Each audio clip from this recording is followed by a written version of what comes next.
Basta ka mga bibig niya, palalo na kayo dyan. Galit na siya. Ang kakapal ng mga mukha nyo. Nandito sa harapan ng teacher ah. Ano ginagawa nyo? Mukha naman kabayo.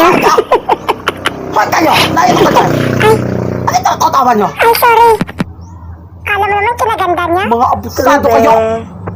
Nakikita yung teacher na dito sa harapan, bakit kayo hindi kayo nakatano dyan? Ha? Sip-sip yun. Tawa-tawa na kayo? Sorry, Jimmy. Kapal ng mga bibig nyo. Makaginahiya sa sarili nyo? Kayo umayos kayo ha? Nandito sa teacher sa harapan.